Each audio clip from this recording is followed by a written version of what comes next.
আমাদের দেশের সাফল্য, দেশের প্রধানমন্ত্রীর সাফল্য, তার দীর্ঘায়ু এবং সফলতা কামনা করে আমরা ভগবানকে দর্শন করছি, পুজো করছি, আরতি করছি, প্রণাম করছি।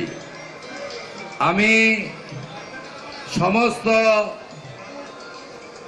ভারতবাসীকে, পশ্চিমবঙ্গবাসীকে এই গর্বের মুহূর্তে আন্তরিক ধন্যবাদ এবং কৃতজ্ঞতা জানাই। এবং আমরা